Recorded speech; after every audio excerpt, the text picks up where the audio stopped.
Doctor Bhimrao Ambedkar को किसी भी सीमाओं में बांधना उनके विचारों के साथ, उनके चिंतन के साथ अन्याय है।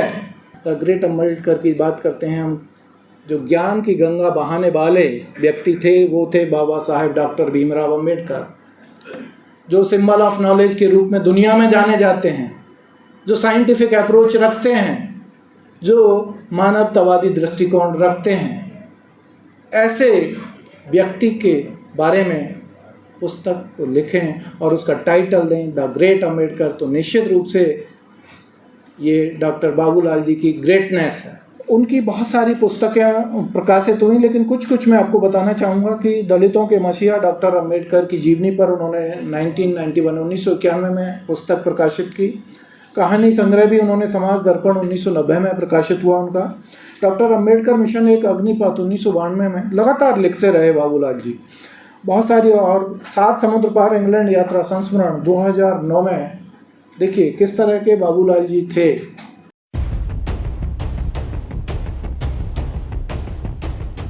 सबसे पहले बाबा साहेब डॉक्टर भीमराव अंबेडकर साहब को नमन करता हूँ, और जिनकी पुण्यतिथि के उपलक्ष्य में आज तृतीय पुण्यतिथि है, डॉक्टर बाबूलाल जी चामरिया जी, उनकी स्मृति में यह व्याख्यान भी रखा गया है। और ये जो पुस्तक विमोचन कार्यक्रम है, ऐसे डॉक्टर बाबूलाल जी चामरिया जी को श्रद्धांजलि अर्पित करता हूँ। इस मंच पर विराजमान हैं हमारे आज इस कार्यक्रम के मुख्य अतिथि के रूप में हैं श्री नमिश राय जी। हम आपको बताना चाहते हैं कि नमिश राय जी बहुत ही जो साहित्य के क्षेत्र में बहुत बड़ा नाम है, ऐसे श्री मोहनदास नमिश राय जी को यहाँ इस मंच पर मैं प्रणाम करता हूँ सर। मंच पर हमारे साथ हैं, आज इस कार्यक्रम की अध्यक्षता कर रहे हैं डॉक्टर सोहनपाल सोमनाक्षर जी, जो अध्यक्ष हैं भारतीय दलित साहित्य अकादमी नई दिल्ली। इस मंच पर विराजमान हैं श्री, देखिए दो रत्न, एक रत्न है एक रतन है, दो रत्न है हमारे पास। ऐसे प्रोफेसर रतन कुमार जी जो हिंदू कॉलेज दिल्ली से पधारे हैं, वो इस मंच को साझा कर रहे हैं। और वरिष्ठ साहित्यकार जिनका बड़ा नाम है साहित्य के क्षेत्र में, श्री रतन कुमार सामरिया जी, प्रोफेसर किशोरी लाल जी रैगर साहब, प्रोफेसर सत्यनारायण जी हमारे साथ, प्रोफेसर कौशलनाथ उपाध्याय जी, प्रोफेसर मंगलाराम जी, श्री कालूराम परिहार जी, ताराराम जी, और यहाँ राजन निर्मोही जी, यहाँ बारसा जी बैठे हों, गुलाब जी, जय सोमनाक्षर जी, सभी जो साहित्य के क्षेत्र में भी, और मैं मानता हूँ कि बाबूलाल जी के प्रति जिनका समर्पित भाव है या उनके साथ उनका, वो सभी यहाँ आज उपस्थित हैं, उनके परिवारजन। यह जो कार्यक्रम है आदिवासी अध्ययन केंद्र के सौजन्य से और जो डॉक्टर बाबूलाल चामरिया जी है उनके परिवारजनों के सहयोग से आयोजित हो रहा है, और ये बहुत बड़ी बात है। इस कार्यक्रम का जो आगाज़ किया है, निश्चित रूप से जोधपुर के लिए, परिवारजनों के लिए, इस विश्वविद्यालय के लिए और पूरे राष्ट्र के लिए, साहित्य जगत के लिए बहुत ही शुभ दिन है कि ऐसे महान शख्सियत, ऐसे महान साहित्यकार के स्मृति में हम व्याख्यान और उनकी जो पुण्यतिथि है उसको हम आज द ग्रेट अंबेडकर नामक जो पुस्तक है उसके 3 भागों का अभी विमोचन किया गया।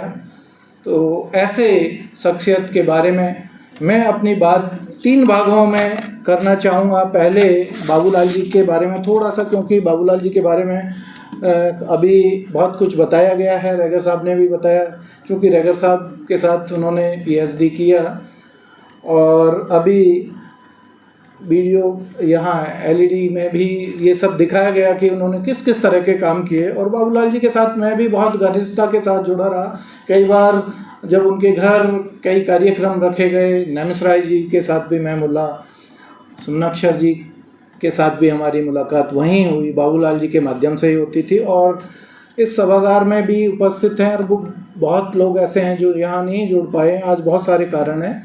तो बाबूलाल जी का बहुत बड़ा योगदान है। आज मैं चंदनमल नवल जी का नाम भी लेना चाहूँगा, क्योंकि बाबूलाल जी और चंदन नवल जी, ये सब लोग, ताराराम जी, सब एक साथ रह के और साहित्य की बात करते थे।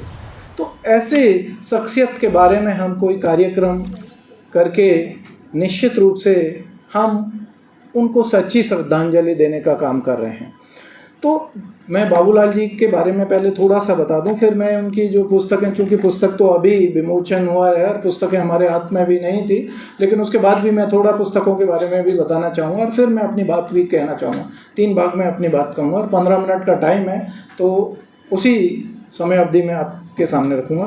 तो ये प्रोफेसर बाबूलाल जी की बात हुई, उनको मानद उपाधि दी गई भारतीय दलित साहित्य अकादमी के द्वारा।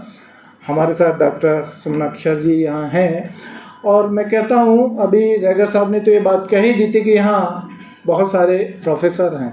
ताराराम जी, चाहे कालूराम जी की हम बात करें, बहुत बड़े प्रोफेसर के रूप में हम इनको स्थापित मानते हैं। तो ऐसे शिक्षाविद बाबूलाल जी न केवल, देखिए उनका जो ध्येय वाक्य उन्होंने जो बनाया, झाड़ू से कलम तक का सफ़र, इसके पीछे भी उनकी बहुत बड़ी एक दृष्टि थी, बहुत बड़ी सोच थी।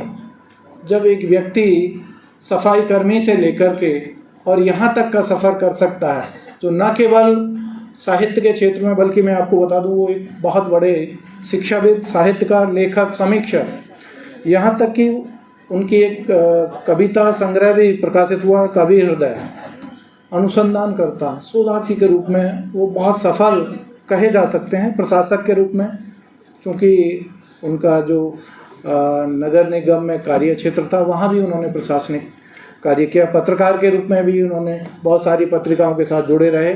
और मैं आपको बताना चाहूँ, ये बात पहले भी जिक्र हुआ इस बात का कि बाबूलाल जी दिन में क्लास लेते थे या अपना काम करते थे और शाम के टाइम लोगों से मिलते थे, और वो जो जितनी भी साहित्यिक बातें थी वो भी करते थे, चर्चाएं भी करते थे, साथ ही जितने भी समाचार पत्र और पत्रिकाएं, उनका भी वितरण वो निःशुल्क करते थे। अपने खर्चे से उन पत्रिकाओं को, उन अखबारों को वो खरीदते और वो निःशुल्क वितरित करते थे। देखिए उनमें किस तरह की भावना थी, किस तरह का समर्पण था।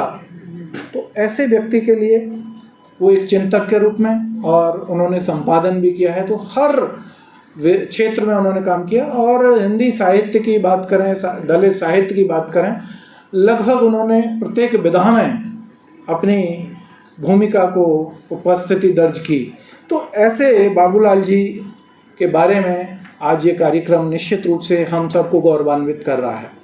और मैं इसलिए भी गौरवान्वित हूँ कि बाबूलाल जी के ये जब तैयारी चल रही थी, इनका लेखन काम चल रहा था और टाइपिंग का काम चल रहा था, तो मेरे पास वो अक्सर आया करते थे, श्यामगढ़ आए, और कि क्या कर सकते हैं, क्या हो सकता है। क्योंकि बहुत सारी बातें ऐसी हैं जो यहाँ भी शेयर नहीं की जा सकती। वो जब बताते थे अंदर की चीज़ें, मैं भी उनको तहे दिल से मदद करने की स्थिति में भी था, करना भी चाहता था, लेकिन कुछ ऐसी बीच में व्यवधान थे, शायद उसके कारण हम वो नहीं कर पाए। जितना कर पाए वो अलग बात है, लेकिन जिसके हकदार थे उतना हम नहीं कर पाए। बाबूलाल जी ने इस जो 6 खंडों में प्रकाशन किया, उसको उनके जीते जी वो लिख चुके थे और टाइपिंग भी हो चुका था। और वो मेरे पास जब आए तो उन्होंने कहा कि मैं उसका प्रूफ रीडिंग का काम चल रहा है, कुछ खंडों का मैं प्रूफ रीडिंग भी कर चुका हूँ। लेकिन देखिए वित्तीय स्थिति और बहुत सारे ऐसे अड़चनें थी जिसके कारण उनके जीवित रहते हुए ये प्रकाशित नहीं हो पाए। लेकिन ये बधाई के पात्र हैं परिवारजन और जिन लोगों ने सहयोग किया है उनको प्रत्यक्ष अप्रत्यक्ष रूप से, वो सब बधाई के पात्र हैं कि बाबूलाल जी को इन खंडों के माध्यम से जो द ग्रेट अम्बेडकर का प्रकाशन का आज विमोचन हुआ है 3 खंडों का, 3 खंडों का बहुत जल्दी होने वाला है, सब रेडी हैं। तो निश्चित रूप से आप सब बधाई के पात्र हैं कि आपने बाबूलाल जी के कार्यों को, चूँकि बाबूलाल जी ने, मैं आपको बताना चाहता हूँ, द ग्रेट अम्बेडकर साहब के कार्यों को, उनके जो सिद्धांत हैं, उनके जो विचार हैं, उनका जो चिंतन है, उनका जो मनन है, उसको निरंतर उसका अनुसरण करने का प्रयास किया, उसको अपने आप में उसको अपने व्यवहार में ढालने का काम किया। तो निश्चित रूप से हम सबको डॉक्टर बाबूलाल जी से प्रेरणा लेने की आवश्यकता है कि किस तरह से वो काम करते हैं। और चूँकि प्रोफेसर किशोरीलाल जी रैगर साहब के, उन्होंने हिंदी की दलित आत्मकथाओं में चित्रित परिवेश एक अध्ययन इस विषय को लेकर के यहाँ पीएचडी की उपाधि प्राप्त की। तो बाबूलाल जी, जैसा अभी डॉक्टर कुलदीप ने बताया कि वो जब एमए की क्लास में होते थे तो भी बहुत सारे प्रश्न उनके मन में होते थे, क्लास से बाहर होते थे तो भी बहुत सारे प्रश्न वो उनके दिमाग में चलते थे। और जब तक प्रश्न नहीं होते हैं, हम जो समस्या देखिए, जब अकादमिक क्षेत्र में बात करते हैं तो कोई भी बात होती है वो समस्या से स्टार्ट होती है। प्रॉब्लम ही नहीं होगी, हम किस तरह का चिंतन करेंगे, किस तरह से आगे बढ़ेंगे, किस तरह से हम रिसर्च में जाएंगे। तो सबसे पहले प्रश्न होना बहुत ज़रूरी है। डाउट जितने हो सकते हैं, जितनी शंकाएं हो सकती हैं, उतनी होना ज़रूरी है। और बाबूलाल जी में वो सब चीज़ें कूट कूट करके भरी हुई थी। इसीलिए आज हम द ग्रेट अम्बेडकर का यहाँ विमोचन के रूप में उनके कार्यों को देख रहे हैं। तो ऐसे बाबूलाल जी को मैं श्रद्धांजलि देता हूँ। उनकी बहुत सारी पुस्तकें प्रकाशित हुई, लेकिन कुछ मैं आपको बताना चाहूँगा कि दलितों के मसीहा डॉक्टर अम्बेडकर की जीवनी पर उन्होंने 1991 में पुस्तक प्रकाशित की। कहानी संग्रह भी उन्होंने समाज दर्पण 1990 में प्रकाशित हुआ उनका। डॉक्टर अम्बेडकर मिशन एक अग्निपथ 1992 में लगातार लिखते रहे बाबूलाल जी बहुत सारी। और 7 समुद्र पार इंग्लैंड यात्रा संस्मरण 2009 में देखिए किस तरह के बाबूलाल जी थे, किस तरह के। तो बाबूलाल जी वेदना के स्वर कविता संग्रह 2020 में उनका ये प्रकाशित हुआ, द ग्रेट अम्बेडकर। अभी हमने इसका विमोचन किया। मैं उनके स्वभाव के बारे में भी थोड़ा सा बताना चाहूँगा, क्योंकि साझा करना बहुत ज़रूरी है। बाबूलाल जी के बहुत सरल थे, सहज थे, और सहज स्वभाव से वो बात करते थे और हमेशा उपलब्ध रहते थे। दूसरी बात, वो कलम के बहुत बड़े धनी थे। यदि कलम के धनी नहीं होते तो जिस तरह की उनकी रचनाएं हैं आज, जिनका विमोचन हुआ, और पुरानी जितनी रचनाएं उन्होंने, इतने लेख लिखे, जितनी पत्रिकाओं से वो जुड़े हुए रहे, मुझे लगता है कि देश भर की सब पत्रिकाओं को वो कहीं न कहीं इन प्रकार प्रत्यक्ष या अप्रत्यक्ष रूप से अपना सहयोग करते थे। कोई भी पत्रिका बिना भुगतान किए नहीं, बल्कि वो 10 कॉपी मंगवाते तो 10 लोगों तक पहुंचाते थे उस कॉपी को। तो ये उनकी एक खासियत थी। तो देखिए कैसी उनकी उपलब्धता थी। कार्य के जो ललक थी उनमें, कार्य के प्रति जो लगन थी उनमें, जो निष्ठता थी, वो अद्वितीय थी। साथ ही वो दृढ़ थे, निडर थे, साहस था उनमें, बेबाक राय रखते थे। एक बार किसी कार्यक्रम में, हम शहर में कोई कार्यक्रम था और बाबूलाल जी भी वहाँ आए हुए थे, और मैं कोई बात को लेकर के बात कर रहा था, तो मैंने उस नाम को छुपाने का प्रयास किया। बाबूलाल जी खड़े हो गए वहाँ और भरे मंच पर उन्होंने कहा कि मीना साहब मैं बताता हूँ।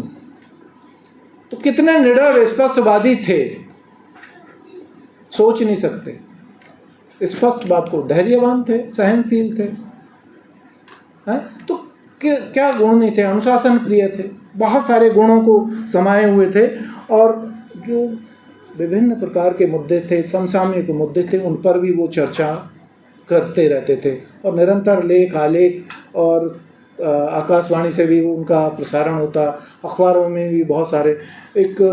मेरी उनसे बात हुई कि दलित साहित्य के ऊपर एक पेज आ रहा था राजस्थान पत्रिका में।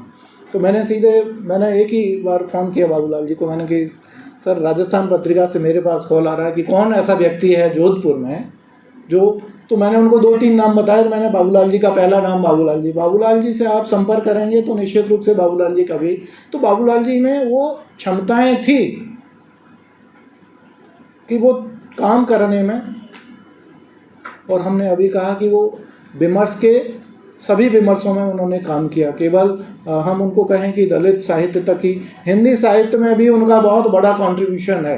हिंदी साहित्य में जब वो बात करते थे, पहले कहा कि वो किसी भी प्रोफेसर से कम उनका ज्ञान नहीं था, अद्वितीय क्षमताएं थी उनमें। तो ये बाबूलाल जी का जो व्यक्तित्व था। साथ ही मैं बताऊं कि उनकी जो सक्रियता थी, वो भारतीय दलित साहित्य अकादमी से भी जुड़े रहे, राष्ट्रीय मंत्री रहे, पूर्व सदस्य रहे वो पीएसी आकाशवाणी प्रसार भारत सरकार, अध्यक्ष मेहतर समाज विकास संस्थान के। तो इस तरह से दूसरी एक बात और मैं शेयर करना चाहूँगा। कुछ लोग थे मेरे साथी, वो चले गए हैं, उनको ये बात पता थी। बाबूलाल जी के साथ जो हमने पॉलिटिकल साइंस में एक पेपर प्रारंभ किया था, और वो पेपर का प्रारंभ किस तरह से हुआ, क्योंकि जिस तरह की कमेटी बनाई गई थी, तो हम 5 लोग थे उस कमेटी में, और गलती से उस कमेटी का हिस्सा मैं भी था, गलती से था मैं। और मेरी केएन में क्लास थी, और प्रोफेसर जो कांता कटारिया मैडम हैं, उनसे मेरी बात हुई 2-4 दिन पहले, मीटिंग होने से पहले। विजय श्री चली गई हैं, वो भी उस मीटिंग का हिस्सा थी। तो मैं केएन कॉलेज की क्लास छोड़ के, और मैंने कहा चलो मीटिंग है, आप सब कह रहे हैं तो मैं ज़रूर आऊँगा, लेकिन मेरे आने का फ़ायदा कम होगा, नुकसान ज़्यादा होगा। तो जो भी मुझे करना था वो मैं 1 दिन पहले ही कर चुका था, और कांता जी को मैं सब कुछ ड्राफ्ट बना के, और एक पेपर चलाना था मुझे, अंडरस्टैंडिंग डॉक्टर B.R. अम्बेडकर। और मैंने कहा कि आप प्रपोज करेंगे, उसके बाद मैं अपने आप देख लूँगा। यदि मैं प्रपोज करूँगा तो किसी हालत में उस पेपर को पास नहीं होने देंगे। और जैसे ही प्रपोज किया, मैंने जब समर्थन किया, तो उनके समझ में आ गया था कि ये पेपर कहाँ से आया है। वैसे ही, जबकि स्थिति बहुत ऐसी थी कि 4 लोग तो SC और ST के ही थे 5 में से, और जो चेयरमैन भी थे, मतलब 5 ही हो गए एक तरह से तो। और उसके बाद भी हम उसको करने में कितनी तकलीफ़ हुई, मुझे मीटिंग छोड़नी पड़ी। मैंने कहा कि मैं किसी भी पेपर पर साइन नहीं करूँगा, आपको जो पास करना है कर लीजिए, यदि ये पेपर स्टार्ट नहीं होता है। उसके बाद मुझे 2 घंटे बाद फ़ोन आया कांता जी का कि वो पास हो गया यार, आप आ जाइए। मैंने कहा मैं अब नहीं आऊँगा, आपने पास कर लिया, कोई बात नहीं, मैं साइन कर दूँगा, लेकिन मैं वापस नहीं आऊँगा, क्योंकि एक बैठक की एक गरिमा होती है। फिर मैंने बाबूलाल जी से बात की, मैंने कहा अब पेपर तो पास हो गया है, अब हमको सामग्री इन बच्चों को जो आएंगे, एडमिशन नया होने वाला है, कैसे करेंगे। बाबूलाल जी ने मेरे साथ विचार विमर्श किया, और वो मुश्किल से महीने भर में उस तरह की सामग्री जो पूना पैक नाम की पुस्तक निकाली थी, वो हमारे सिलेबस में भी लगी हुई है। और उन्होंने वो बहुत उनके पास सब चीज़ें थी पहले से, उन्होंने उसको तैयार किया उस तरह से, और उसको हमने चलाया। फिर हमने बिल्कुल हूबहू सिलेबस को कवर करते हुए एक अलग पुस्तक। तो बाबूलाल जी हमेशा तैयार रहते थे किस तरह की, ये था बाबूलाल जी का त्याग और उनका समर्पित भाव, और उनकी किस तरह की ललक थी कार्य के प्रति। तो ये तो कुछ बातें थी जो मैं आपको बाबूलाल जी के बारे में बताना चाह रहा था। बाबूलाल जी हमेशा जब भी कार्यक्रम करते थे, हमारी कोई भी सेमिनार हो, कोई भी व्याख्यान हो, हमेशा उपस्थित रहते थे। अब मैं आपको दूसरा, मैंने कहा 3 बात मैं कहूँगा, दूसरी बात कह रहा हूँ, द ग्रेट अम्बेडकर। क्योंकि पुस्तक का विमोचन का कार्यक्रम है, 15 से 16-17 हो जाए तो कोई बात नहीं है, इतना तो गुजरात से आया हूँ तो थोड़ी सी तो लिफ्ट चाहूँगा मैं। और बाबूलाल जी का कार्यक्रम है, मैं बड़ा गौरवान्वित हूँ, मैं अपने ही विश्वविद्यालय में और बाबूलाल जी के बारे में बोलने का मुझे मौका मिल रहा है। द ग्रेट अम्बेडकर का पहला जो भाग है, पहला खंड है, खंड 1, दर्शन दिग्दर्शन। देखिए, इसमें बाबूलाल जी ने, जो कि रॉयल पब्लिकेशन से प्रकाशित हुआ है, अगर साहब पहले ही कह चुके हैं, अभिमत डॉक्टर नामवर सिंह जी के वहाँ से इन्होंने अपनी बात को रखा है। और उसके बाद हम जिनको महान कह रहे हैं, द ग्रेट अम्बेडकर की बात भी सर ने की। द ग्रेट अम्बेडकर की बात करते हैं हम, जो ज्ञान की गंगा बहाने वाले व्यक्ति थे, वो थे बाबा साहेब डॉक्टर भीमराव अम्बेडकर, जो सिंबल ऑफ नॉलेज के रूप में दुनिया में जाने जाते हैं, जो साइंटिफिक अप्रोच रखते हैं, जो मानवतावादी दृष्टिकोण रखते हैं। ऐसे व्यक्ति के बारे में पुस्तक को लिखें और उसका टाइटल दें द ग्रेट अम्बेडकर, तो निश्चित रूप से ये डॉक्टर बाबूलाल जी की ग्रेटनेस है। इसको हम बाबूलाल जी का कब लिख सकता है व्यक्ति, जब वो उसके साहित्य में, उसके विचारों में, उसके चिंतन में पूरी तरह से उसको वो आत्मसात करे, उसको का अध्ययन करे, उसके बाद ऐसा काम किया जा सकता है। अदरवाइज़ इतना बड़ा काम करना कोई आसान काम नहीं है। तो उसमें पहले जो खंड में उन्होंने द ग्रेट अम्बेडकर, किस तरह से वो ग्रेट बने, दलितों के मसीहा। देखिए, हम डॉक्टर भीमराव अम्बेडकर को जब देखते हैं तो उनको संकीर्णता के दायरे में रखकर हमेशा परिभाषित करना का प्रयास करते हैं, विफल प्रयास। डॉक्टर भीमराव अम्बेडकर को किसी भी सीमाओं में बांधना, उनके विचारों के साथ, उनके चिंतन के साथ अन्याय है।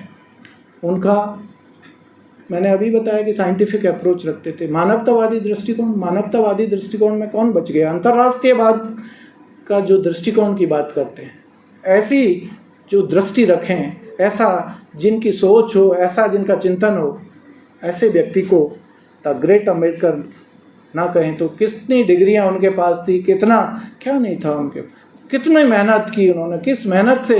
तो अब देखिए, उन्होंने जिन टाइटलों में बड़ा कटाक्ष भी किया है बाबूलाल जी ने, दलितों के मसीहा, दलित और डॉक्टर भीमराव अम्बेडकर, सामाजिक क्रांति के उन्नायक, आधुनिक भारत के निर्माता। जब मैं बात आती है कि भारत के निर्माता के रूप में, तो राष्ट्र निर्माता के रूप में डॉक्टर भीमराव अम्बेडकर को जाना जाना चाहिए, न कि उनको संकीर्णता के दायरे में रखकर केवल संविधान तक या दलितों तक या महिलाओं तक इस तरह से देख करके नहीं करना चाहिए। एक बहुत बड़े आलोचना के रूप में भी उन्होंने बहुत सारी बातें की हैं बाबूलाल जी ने। आधुनिक समाज के निर्माता, सामाजिक न्याय के प्रणेता, हिंदू धर्म और डॉक्टर अम्बेडकर। देखिए, कुछ लोग हिंदू धर्म और डॉक्टर अम्बेडकर को एक दूसरे के विरोधी समझते हैं, लेकिन ऐसा बिल्कुल नहीं है। जो अच्छी बातें थी उनका वो करते थे, उसको अनुसरण करते थे, लेकिन जो कमियां थी, चाहे वो किसी भी धर्म में हो, हिंदू धर्म की बात नहीं है, हर धर्म की कमियों को उन्होंने उजागर करने का प्रयास किया। और ये बात अलग है कि जब वो कानून मंत्री थे या जब वो थे, उस समय उनको उतना महत्व नहीं दिया गया, लेकिन धीरे धीरे जो वो कहना चाहते थे वो किस्तों में लागू हुआ। इसलिए कोई भी बात उनकी बिना प्रमाण के नहीं थी। हिंदू धर्म और डॉक्टर अम्बेडकर, वर्ण व्यवस्था, गांधी अम्बेडकर मतभेद, दलितों का गुस्सा गांधी पर क्यों, समाज सुधार के प्रयास, अछूतों के लिए आंदोलन, महाड़ जल सत्याग्रह, सभी लोगों को पता है, कालाराम मंदिर आंदोलन। उनका मकसद कोई ऐसा नहीं था कि कोई उस पानी को पीने से या उसको वो कर देने से, उनका ये था कि समता की भावना पैदा करना, सबको समानता का दर्जा दिलाने की वो बात करते थे। फिर उन्होंने जो गोलमेज सम्मेलन थे, पहला और द्वितीय दोनों गोलमेज सम्मेलनों की सभाओं को विस्तृत रूप में राजनीतिक किस तरह का संघर्ष रहा डॉक्टर बी आर अम्बेडकर का, कानून मंत्री और संविधान निर्माण में किस तरह से उन्होंने अपनी भूमिका निर्वहन की, इसको चित्रित किया है। भारत में दलित पत्रकारिता के पुरोधा के रूप में उन्होंने डॉक्टर बी आर अम्बेडकर को स्थापित किया। स्वाभिमान से जीवित रहना सीखो, बम्बई एक्सप्रेस छात्रों को सलाह, खोने के लिए गुलामी की बेड़ियां हैं, दीवारों पर लिख दो तुम शासक बनोगे, मुझे अपनों ने धोखा दिया, अस्पृश्यता का आधार नस्ल का अंतर, अस्पृश्य भंगी एवं हरिजन, जाति व्यवस्था और डॉक्टर अम्बेडकर। ज्योतिबा फूले को डॉक्टर अम्बेडकर गुरु मानते थे।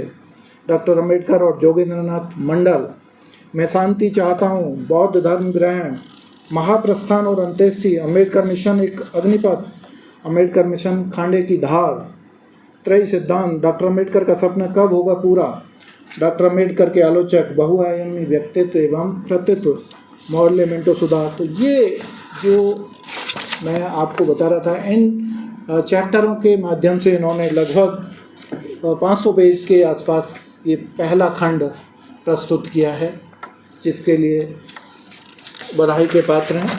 दूसरा खंड है संघर्ष में जीवन, द ग्रेट अम्बेडकर, खंड द्वितीय संघर्ष में जीवन, जिसमें डॉक्टर बाबूलाल चामरिया जी दरअसल समय बहुत कम है, उनके बारे में कहना बहुत कुछ है, लेकिन मैं फिर भी समय सीमाओं को ध्यान में रखते हुए और शॉर्ट में आपके सामने जो द्वितीय खंड में उन्होंने जो प्रस्तुत किया है, जब स्वामी ही दास हो गए, प्रेरणा प्रतीक महापुरुष, 2500 वर्षों की पूर्व पीठिका, डॉक्टर अम्बेडकर का संघर्ष में जीवन, सामाजिक चेतना की आधारशिला, राजनीति का छद्म स्नेह, राजनीतिक चेतना के आधार स्तंभ, गांधी अम्बेडकर पूना पैक्ट और उसका मूल स्वरूप, डॉक्टर अम्बेडकर की पुस्तकों की विषय वस्तु, इन अध्यायों के माध्यम से इन्होंने द्वितीय खंड को वही 450 और 500 पेज में प्रस्तुत करने का प्रयास किया है, जो कि निश्चित रूप से महान कार्य है। तीसरा है द ग्रेट अम्बेडकर खंड तृतीय, मानवता के मसीहा। देखिए कितना बढ़िया टाइटल उनका, मानवता के मसीहा। तो कैसे हम उनको संकीर्णता के दायरे में रखें, इसको उन्होंने साउथ बरो कमेटी और डॉक्टर अम्बेडकर, राष्ट्रीय कांग्रेस की स्थापना, प्रथम विश्व युद्ध के वर्ष, सांप्रदायिकता का उद्भव और विकास, भारतीय संविधान के निर्माता, डॉक्टर अम्बेडकर की साहित्यिक गंभीर्यता, भारत में जाति प्रथा, कोलंबिया यूनिवर्सिटी से उपाधि, बाबा साहेब ने दलित छात्रों को विदेश पढ़ने की छात्रवृत्ति दिलाई, मिलिंद कॉलेज की यादें, बाबा साहेब से निमगढ़े की मुलाकात, आचरण प्रमाण पत्र, डॉक्टर अम्बेडकर नागपुर में, 1937 प्रांतीय विधानसभा का चुनाव, पीपुल्स एजुकेशन सोसाइटी बॉम्बे, स्वतंत्र मजदूर पार्टी का घोषणा पत्र, लेबर पार्टी की स्थापना, डॉक्टर अम्बेडकर और मजदूर आंदोलन, हिंदू कोड बिल और बाबा साहेब संस्मरण, केंद्रीय सरकार में लेबर मेंबर।